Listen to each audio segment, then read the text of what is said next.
हाँ, तो मेरे प्यारे लॉलीपॉप कैसे हो? आशा करता हूँ अच्छे ही होंगे।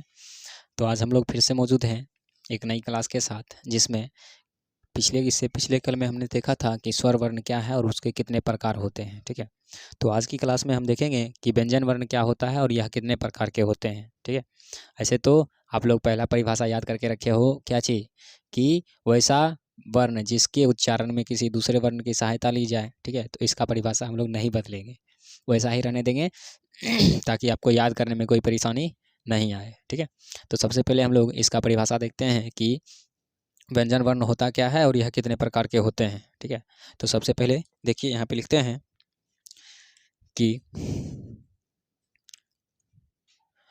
व्यंजन उन वर्णों को कहते हैं जिसके उच्चारण में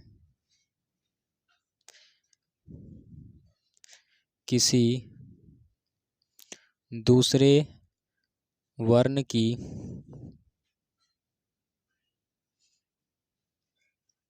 सहायता ली जाए उसे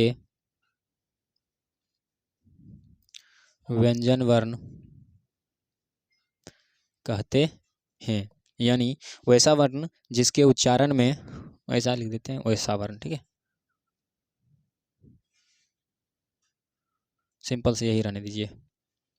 वैसा वर्ण जिसके उच्चारण में किसी दूसरे वर्ण की सहायता ली जाए उसे क्या कहेंगे? व्यंजन वर्ण कहेंगे। फॉर एग्जाम्पल की बात करिएगा कि जैसे देखिए यहाँ पे हम लोग लिख रहे हैं क, यहाँ पे लिख रहे हैं हम घ, हम यहाँ पे लिख रहे हैं ट, यहाँ पे लिख रहे हैं त।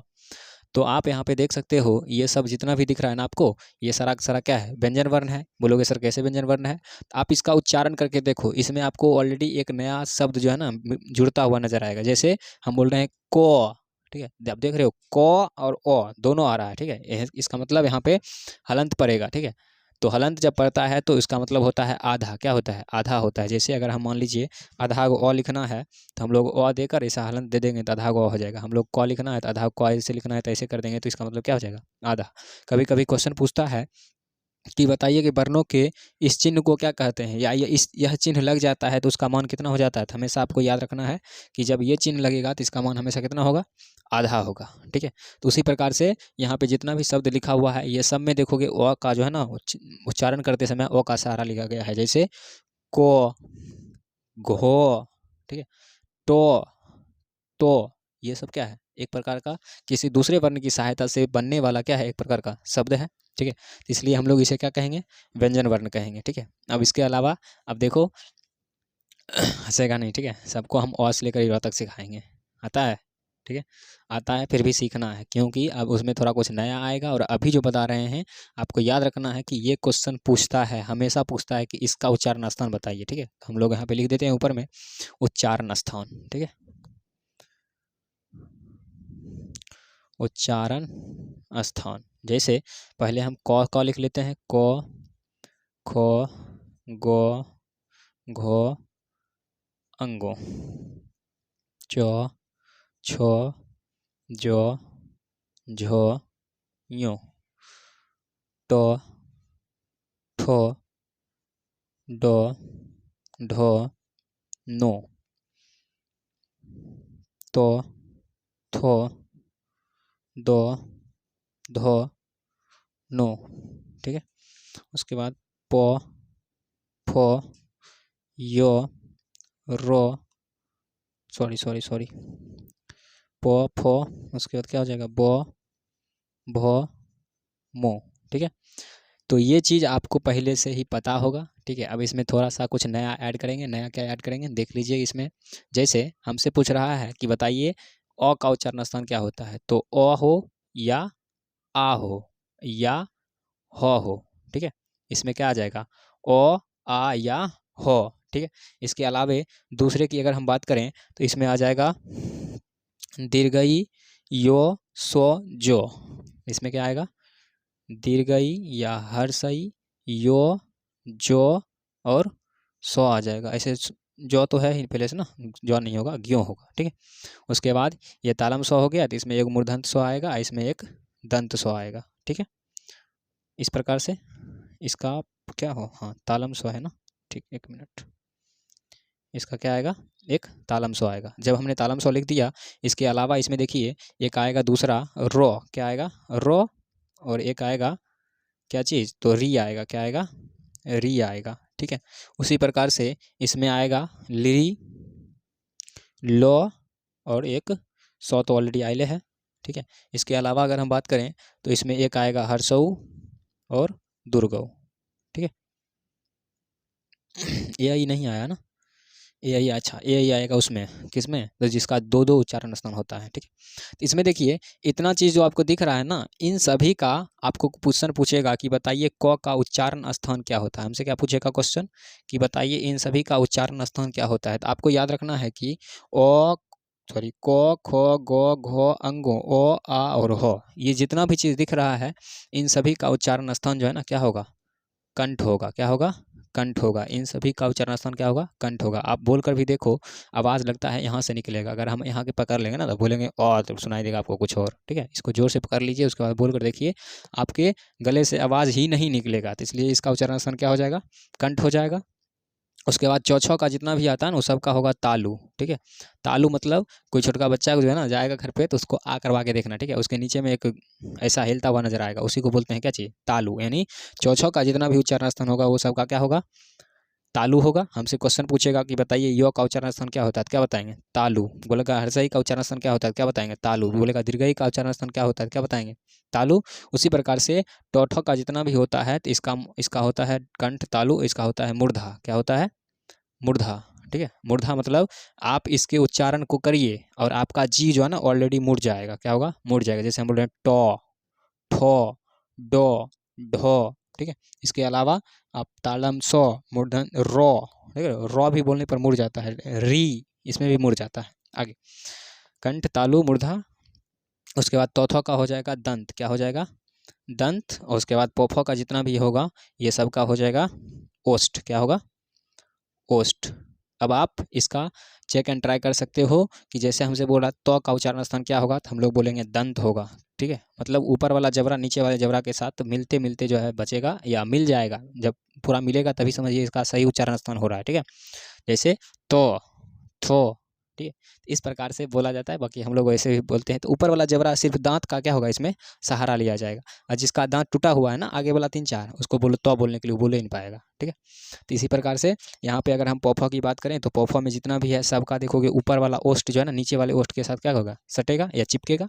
तो जब ऊपर वाला ओष्ठ नीचे वाले ओष्ठ के साथ चिपक जाता है तो उसका उच्चारण स्थान क्या होता है, ओष्ठ होता है, क्या होता है, ओष्ठ होता है।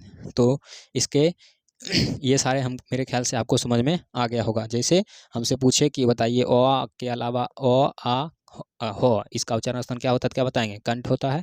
चौ छो जो झो हर्षई दीर्घई यो यो सो ये सब का उच्चारण स्थान क्या होता है, तो तालु होता है। टो ठो डो ढो नो मूर्धन्त सो, मूर्धन्त स्व रो अरी इसका उच्चारण स्थान क्या होता है, तो मूर्धा होता है। उसी प्रकार से तो थो दो धो नो और सो अलरी अलो इसका उच्चारण स्थान क्या होता है, दंत होता है। पोफो बो भमो हर्षऊ दुर्गऊ इसका उच्चारण स्थान क्या होता है, तो ओष्ठ होता है, ठीक है। तो मेरे ख्याल से आपको इतना चीज़ समझ में आ गया होगा। अब देखिए इसी में थोड़ा सा एक चीज़ नया सीखना है। नया क्या सीखना है, तो ये देखिए ये जो जितना दिख रहा है ना आपको, कभी कभी इन सभी चीज़ों को पूछता है और इन सभी को चीज़ें पूछने के बाद आपको जैसे अंगों पूछा तो अंगों में आप क्या ढूंढने जाओगे, कंठ, और आपको वहाँ ऑप्शन में ही नहीं मिलेगा, ठीक है। आपको यहाँ पूछा है नो का उच्चारण स्थान, आप ढूंढने के लिए जाओगे क्या चीज, मूर्धा, लेकिन आपको वहाँ ऑप्शन में ही नहीं दिखेगा। आपको पूछेगा मोह और आप ढूंढने के लिए जाओगे ओष्ठ, क्योंकि बोलोगे सर जी तो बदल के रहे कथी ओष्ठ, तो ओस्टेन होगा। लेकिन वहाँ पे कभी कभी क्या करता है, इसे बदल देता है। बदलने का मतलब हुआ ये सब जितना भी शब्द दिख रहा है ना आपको, ये सब सभी शब्द को नासिक शब्द भी बोलते हैं, क्या बोलते हैं, नासिक शब्द भी बोलते हैं, ठीक है। तो ये जो नासिक शब्द है मतलब इसमें कभी कभी नाक का सहारा भी लिया जाता है। आप बोलो अंगों, ठीक है, नो, नो, मो, इसमें देखोगे नाक का भी क्या किया जाता है, सहारा लिया जाता है। इसलिए ये सारा का सारा हमारे लिए क्या होगा, नासिक शब्द होगा। जब आप ऑप्शन में ढूंढने के लिए जाओ, कंठ ना दिखे तो क्या दिखेगा, नासिक दिखेगा। जब तालु ना दिखे तो नासिक दिखेगा। जब नो ना दिखे तो नासिक दिखेगा। और जब कुछ ना दिखे तो इनमें से कोई दिखेगा, ठीक है। ऐसे मेरे ख्याल से ऑप्शन नंबर सी में रहेगा नासिक, आपको मार देना है और आ जाना है, ठीक है। नंबर तो मिलवे करेगा, ठीक है, क्योंकि हम लोग बता रहे हैं, बोलते हैं ना आत्मानम तुकाराम वीरे, ठीक है। थोड़ा सा स्टाइल चल जाता है, कोई दिक्कत नहीं है, ठीक है। तो फिलहाल बढ़ते हैं आगे नेक्स्ट टॉपिक की ओर। इसी में कुछ वर्ड आप देखोगे छूटा हुआ, जैसे हमसे अ छूटा हुआ है, ए छूटा हुआ है, ठीक है। इन सभी का उच्चारण स्थान क्या होता है, उन सभी को हम लोग देखने वाले हैं, ठीक है। तो इसको थोड़ा साफ कर लेते हैं।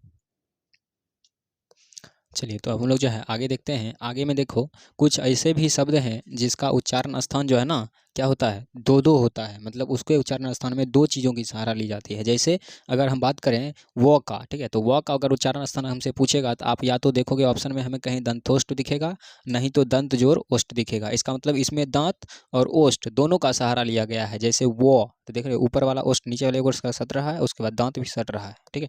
इसलिए इसका क्या हो जाएगा, उच्चारण स्थान दंतोष्ट हो जाएगा। उसके अलावा अगर हम बात करें ओ और औ का, तो ओ और ऊ का जो है ना उच्चारण स्थान कंठोष्ठ होता है। क्या होता है, कंठोष्ठ। या तो आपको ऑप्शन में दिखेगा कंठोष्ठ, नहीं तो कंठ जोर ओष्ठ, जो भी दिखेगा आप आराम से मार दोगे। इसके अलावा अगर हम ए ऐ और अक्षों का बात करें तो इसका होता है कंठ तालव्य या कंठ जोर तालु, यानी इसमें कंठ और तालु का, नहीं तो कंठ और तालव्य का सहारा लिया जाता है।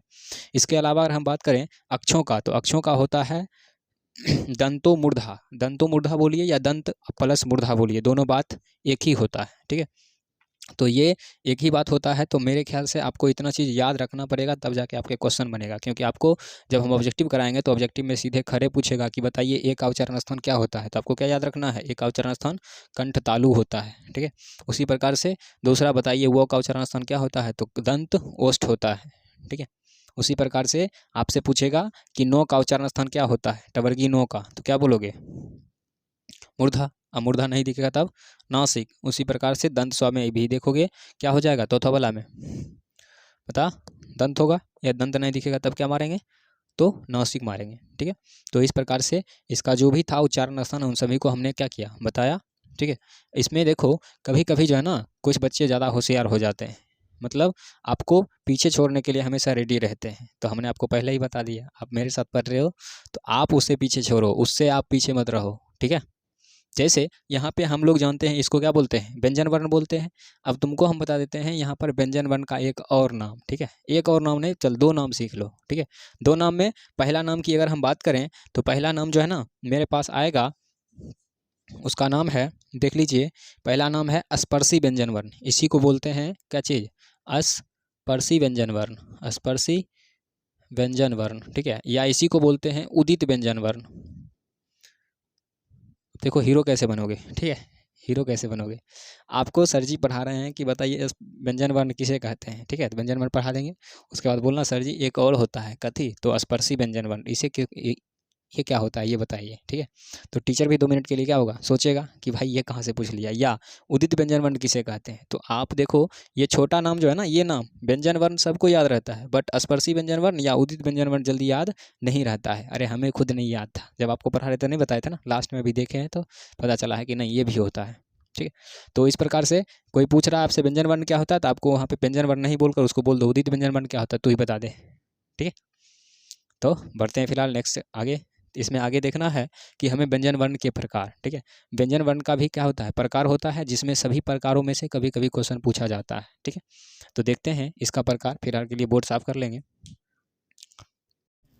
चलिए, तो हम लोग जो है आगे व्यंजन वर्ण के प्रकार को देखते हैं। व्यंजन वर्ण मुख्य रूप से होता है 4 ही प्रकार का, कितना, 4 ही प्रकार का। लेकिन आप हमारे साथ पढ़ रहे हो तो हमारे साथ पढ़ने से क्या होता है, कुछ ना कुछ फायदा होना चाहिए, ठीक है। तो हम आपको पढ़ाएंगे ये कितने प्रकार का, 5 प्रकार का पढ़ाएंगे, कम से कम कितना प्रकार पढ़ाएंगे, 5 प्रकार का, तो जिसको आपको याद रखना है, ठीक है। याद रहेगा तभी कोई काम हो सकता है, ठीक है। तो यहाँ पे जैसे पहला दिख रहा है आपको कि स्पर्श व्यंजन वर्ण, ठीक है। तो हम इसका परिभाषा लिखेंगे कि वैसा व्यंजन वर्ण, देखिए लिखेंगे वैसा व्यंजन वर्ण जिसके उच्चारण में शरीर के किसी न किसी भाग को स्पर्श करते हुए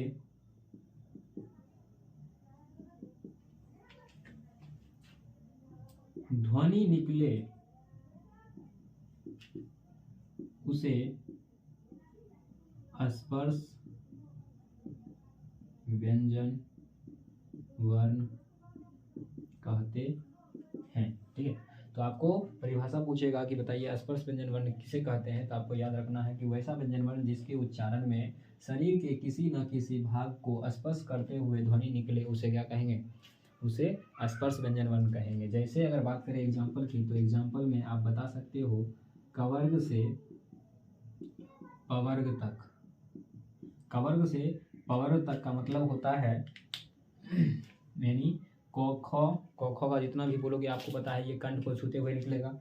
चौछा का जितना भी बोलोगे तालु को छूते हुए निकलेगा। टोठा का जितना भी बोलोगे दंत को जीभ को मोड़ते हुए निकलेगा। ठीक है, उसके बाद कुछ दंत को कुछ ओष्ठ को। तो इसका जितना भी होता है ना उन सभी ये सभी जो है ना शरीर के किसी न किसी अंग को छूते हुए निकलता है शरीर से बाहर। ठीक है, तो ये सारा का सारा हमारा क्या कहलाएगा, स्पर्श व्यंजन वर्ण कहलाएगा। कभी कभी पूछता है कि बताइए इसकी संख्या कितनी है, क्या पूछेगा, इसकी संख्या कितनी है। तो आपको याद रखना है कि इसकी संख्या जो है ना टोटल कितना है, 25 है। आप चाहो तो क से लेकर प तक का गिन के देख लीजिए, आपको 25 ही आएगा। अरे भाई होता ही है तो ठीक है, इतना तो मेरा पे भरोसा है ना रे, इतना दिन पढ़ रहा है तो भरोसा तो होना चाहिए, गलत नहीं बताएंगे। ठीक है, तो यहाँ तक कोई दिक्कत, मेरे ख्याल से आपको स्पर्श व्यंजन वर्ण के बारे में समझ में आ गया होगा। ठीक है, अब देखते हैं दूसरा है मेरा अंतस्थ व्यंजन वर्ण। क्या है, अंतस्थ व्यंजन वर्ण। तो लिखेंगे वैसा व्यंजन वर्ण, वैसा व्यंजन वर्ण जिसके, दिख रहा है ना, हाँ ठीक, जिसके उच्चारण में, जिसके उच्चारण में शरीर से या हवा, कैसे लिख सकते हैं इसको, हाँ वैसा व्यंजन वर्ण जिसके उच्चारण में, जिसके उच्चारण में शरीर से या शरीर के, शरीर में, देखो ठीक है रहेगा। ठीक है, वैसा व्यंजन वर्ण जिसके उच्चारण में, उच्चारण शरीर, जिसके उच्चारण से शरीर में हवा अंदर की ओर जाती हुई प्रतीत हो, उसे क्या कहोगे, अंतस्थ व्यंजन वर्ण कहते हैं। उसे क्या कहेंगे, अंतस्थ व्यंजन वर्ण कहते हैं। अंतस्थ व्यंजन वर्ण में अगर बात करें क्या क्या होता है, तो आपको एग्जाम्पल में याद रखना है कि अंतस्थ व्यंजन वर्ण में देखो आपको परिभाषा से ही पता चल जाना चाहिए क्या चीज़, तो बोल रहा है कि वैसा व्यंजन वर्ण जिसके उच्चारण से शरीर में हवा अंदर की ओर जाती हुई प्रतीत होता हो, यानी जब आप उसका उच्चारण करोगे ना तो शरीर का अंदर से जो है ना लगेगा आपको कुछ ना कुछ हवा लेंगे, उसके बाद इसको उच्चारण कर पाएंगे। ठीक है, जैसे हम बोल रहे हैं यो, ठीक है, आपको युवा बोलने के लिए पहले हवा अंदर लेना पड़ेगा, उसके बाद आप इसको क्या करोगे, बाहर निकालोगे। तो इसलिए यहाँ पे इसका एग्जांपल में आप लिख सकते हो यो, रो, लो और क्या चीज वो। आप बोलोगे सर उधर वाला क्यों नहीं आएगा, क्योंकि आपको पता है कि ये 25 का 25 यही रख लिया है, कौन, स्पर्श व्यंजन वर्ण, इसलिए यहाँ तक वो टोटल 25 हो जाएगा। उसके बाद यहाँ पे यो, रो, लो और वो, ये क्या है, 4 है, ये सब जो है क्या कहलाएगा, तो अंतस्थ व्यंजन वर्ण कहलाएगा। कभी कभी पूछता है कि बताइए इसकी संख्या कितनी है, तो आपको याद रखना है इसकी संख्या टोटल कितनी है, 4 ही होती है। इसकी संख्या कितनी होती है, 4 ही होती है। इसके बाद हमें पढ़ना है उष्ण व्यंजन वर्ण। ठीक है, उष्ण व्यंजन वर्ण, तो याद रखनी है इसको, परिभाषा अगर देखा जाए तो परिभाषा में लिखोगे कि वैसा व्यंजन वर्ण, क्या लिखोगे, वैसा व्यंजन वर्ण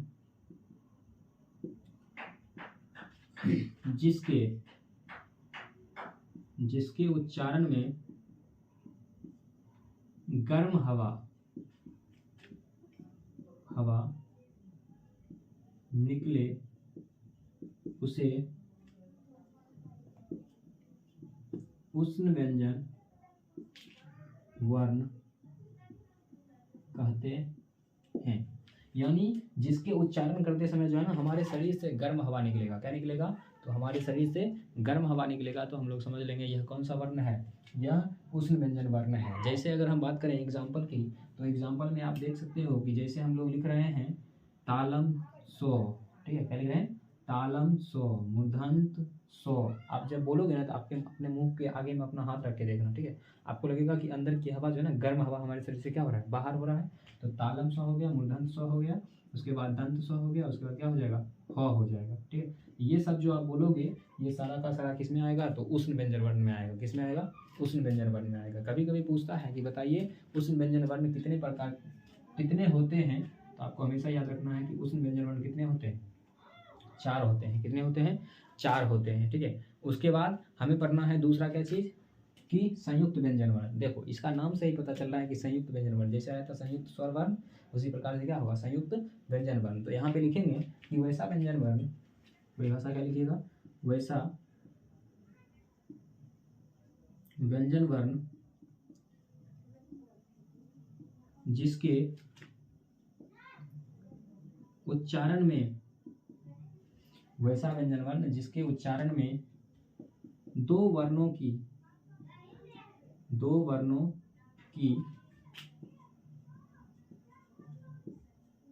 सहायता ली जाए उसे संयुक्त व्यंजन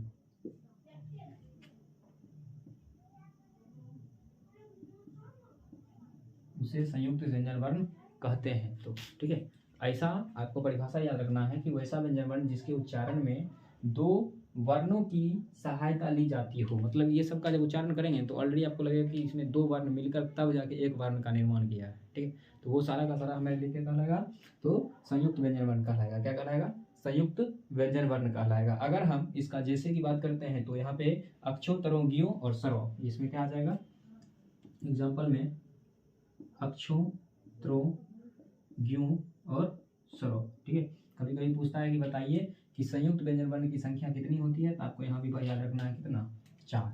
ठीक है, अगर हम व्यंजन वर्ण के प्रकार के बारे में बात करें तो आइए सबसे ज़्यादा क्या है, आसान है। कैसे, तो आपको देखो सबसे पहले हमने पढ़ाया स्पर्श व्यंजन वर्ण। स्पर्श व्यंजन वर्ण में क्या था, तो वैसा व्यंजन वर्ण जिसके उच्चारण में शरीर के किसी न किसी भाग को स्पर्श करते हुए ध्वनि निकलेगा, तो वो सब क्या कहलाएगा, स्पर्श व्यंजन वर्ण कहलाएगा। जैसे कवर्ग से पवर्ग तक। इसकी संख्या अगर हमसे पूछेगा तो हम इसकी संख्या कितनी बताएंगे, 25 बताएंगे। इसके अलावा अगर हमसे बात करें कि अंतस्थ व्यंजन वर्ण किसे कहते हैं, तो लिखना है वैसा व्यंजन वर्ण जिसके उच्चारण में शरीर में हवा अंदर की ओर जाती हुई प्रतीत होती हो। मतलब शरीर में जो ना हवा अंदर की ओर जाएगा तो क्या कहलाएगा, ये कहलाएगा अंतस्थ व्यंजन वर्ण। जैसे यो और लो वो, ये सब में शरीर में अंदर की ओर हवा लेंगे तब इसका उच्चारण कर पाएंगे हम। इसके अलावा अगर हम बात करें उष्ण व्यंजन वर्ण की, तो उष्ण व्यंजन वर्ण तो ऐसा व्यंजन वर्ण जिसके उच्चारण में गर्मी या गर्म हवा, शरीर के अंदर से गर्म हवा निकले, उसे क्या कहेंगे, उष्ण व्यंजन वर्ण। जैसे तालम स्व, धन स्व, धन स्व, जो भी बोलोगे आप। उसके बाद हमने पढ़ा संयुक्त व्यंजन वर्ण, वैसा व्यंजन वर्ण जिसके उच्चारण में दो वर्णों की सहायता ली जाती है, वो सब क्या कहलाता है, संयुक्त व्यंजन वर्ण कहलाता है। जैसे अगर बात करें तो अक्षों, तरों, ज्यों और स्वरों। ठीक है, इन सभी में हम जितना भी चीज़ें लिख रहे हैं ना बाबू, इस सब में बीच में कोमा होगा। ठीक है, भले कवर्ग से पवर्ग तक लिखिए या क लिखे, चौथा लिखे, टोठा लिखे, कुछ भी लिखेंगे, आपको हमेशा याद रखना है क्या चीज़, इसमें सब में कोमा होगा और ये सब अलग अलग होता है। कभी कभी क्वेश्चन पूछेगा कि बताइए अक्षों कौन सा वर्ण होगा, तो आपको याद रखना है संयुक्त व्यंजन वर्ण होगा। बोलेगा स्व कौन सा वर्ण होगा, तो उष्ण व्यंजन वर्ण होगा। बोलेगा रो या लो कौन सा वर्ण होगा, तो अंतस्थ व्यंजन वर्ण होगा। बोलेगा तो कौन सा वर्ण होगा, तो स्पर्श व्यंजन वर्ण होगा। ठीक है, तो मेरे ख्याल से आपको ये 4 प्रकार समझ में आ गया होगा। बचा 2, असल में आपको यहाँ से 4 से ही पूछा जाएगा। ठीक है, लेकिन हम आपको बढ़ा रहे हैं कितना, 6 बता रहे हैं। ठीक है, तो देखिए आगे इसका 2 क्वेश्चन 2 क्या होता है। ठीक है, चलिए तो इसके आगे देखते हैं इसका पाँचवा और छठा। पाँचवा और छठा में अगर बात करें तो इसका परिभाषा आप याद रखो तो भी और ना याद रखो तो भी इसमें कोई दिक्कत नहीं होता है, क्योंकि ये सब जो है ना पहले वैदिक काल में इसका प्रयोग होता था। वैदिक काल में होता था द्विगुण व्यंजन वर्ण। द्विगुण व्यंजन वर्ण में क्या होता था, इसमें ये अंगों और ये ढ आता था। ठीक है, इसका प्रयोग असल में अगर बात किया जाए तो इसका प्रयोग पहले संस्कृत में होता था। किसमें होता था, संस्कृत में होता था, लेकिन संस्कृत से उठा के जो है ना इसका इसमें हिंदी में भी डाल दिया गया है। तो हिंदी में इसका प्रयोग होता है लेकिन ज़्यादा नहीं होता। ठीक है, ये हो गया इसका र और ये ढ। ये आपसे पूछेगा कि कौन सा व्यंजन वर्ण है, तो आपको याद रखना है द्विगुण व्यंजन वर्ण है। उसके बाद वैदिक काल में भी एक व्यंजन वर्ण का प्रयोग होता था जिसको हम लोग बांग्ला में बोलते हैं क्या, क। ठीक है, बांग्ला में क अगर देखोगे तो आप इसी तरह से लिखा रहता है। ठीक है, कभी बांग्ला वाला कॉपी आएगा ना, देखना इसी तरह से लिखा रहता है। तो ये वैदिक व्यंजन वर्ण में जो है ये क का उच्चारण स्थान इस प्रकार से होता है जो कि बांग्ला का था। इसके अलावा कुछ क्वेश्चन पूछते हैं कि बताइए हिंदी में फारसी के कितने वर्ण होते हैं। आपको याद रखना है कि हिंदी में फारसी के जो है ना टोटल 5 वर्ण है। कितना वर्ण है, 5 वर्ण है। जैसे हम लोग क लिख रहे हैं तो क, ख, ग, ज, प, ये सब जो है क्या है, असल में किसका है, फारसी भाषा का शब्द है। यानी जब फारसी, उर्दू का हम बताए थे ना, उर्दू का क्या है भाषा, फारसी है। तो उसका मतलब इसमें जो है ना उर्दू में भी देखोगे ये सब आपको देखने को हमेशा मिल जाएगा। तो इसका फारसी भाषा का ही 5 शब्द है, ठीक है। उसी प्रकार से अगर हम ये 5 लिखा हुआ है, ये सब कोमा अलग अलग है, ये सब अलग अलग है, ठीक है। इसके अलावा अगर हम बात करें हिंदी में तुर्की भाषा, यानी तुर्की भाषा के भी जो है ना 2 शब्द हम लोग लेकर रखे हुए हैं। कौन कौन सा? ये अंगो और ढ। क्या है? अंगो और ढ। असल में ये तुर्की भाषा का शब्द है और हमने आपको पहले बताया ये क्या है? द्विगुण व्यंजन वर्ण है, जो कि वैदिक काल में प्रयोग होता था। कब प्रयोग होता था? वैदिक काल में प्रयोग होता था। उसी प्रकार से हिंदी भाषा में अंग्रेजी वर्ण के 2 वर्ण हैं, ठीक है। अंग्रेजी भाषा के भी 2 वर्ण हैं। कौन कौन से? तो ओ और औ, ठीक है। देखोगे अंग्रेज भी कभी कभी जो है ना ओ औ बोलते रहता है, ठीक। इसलिए ये जो है असल में क्या है? अंग्रेजी भाषा का 2 वर्ण है, जिसमें पहला है ओ और दूसरा क्या है? औ है, ठीक है। तो इस प्रकार से व्यंजन वर्ण का जितना भी था हमने उन सभी को क्लियर किया, ठीक है। जोक्स भी सुनेगा? चलो सुन लो एक, ठीक है। तो जोक्स है कि एक बार जो है ना क्या होता है, क्या होता है भुला गई जोक। जोक सुना दें? सुनेगा तो कौन सा सुना दे तुमको जो अच्छा लगेगा, ठीक है। अच्छा नहीं, छोटा सा ही सुनो, ठीक है। तुम लोग को आज से बाद में एक नियम बता देते हैं, ठीक है। आज से बाद कभी भी नहाने के लिए बैठो तो नहाते समय जो है ना अपने बाल्टी में जो है, नहाते समय क्या करना है? अपने बाल्टी में 2 चम्मच दूध डाल देना है, ठीक है। क्या करना है? 2 चम्मच दूध डाल देना है, ताकि कोई व्यक्ति तुमसे अगर पूछे कोई कि तुम दूध के धुले हो, तो हम उसे क्या बता सकते हैं कि हाँ हम क्या है? दूध के धुले हुए हैं, ठीक है। तो याद रखना है नहाने से पहले अपने बाल्टी में 2 चम्मच दूध डालना है, तब उससे नहाना है, ताकि कोई आदमी बोले हमसे कि तुम दूध के धुले हो, तो क्या बोलेंगे हम? हाँ हम दूध के धुले, ठीक है। तो इसी तरह से हंसते रहिए और मुस्कुराते रहिए, ठीक है। और पढ़ते भी रहिए। हम बार बार बोल रहे हैं पढ़ना छोड़ना नहीं है, ठीक है। तो फिलहाल आज के लिए इतना ही रहने दीजिए, विशेष अगले क्लास में देखेंगे। तब तक के लिए जय हिंद।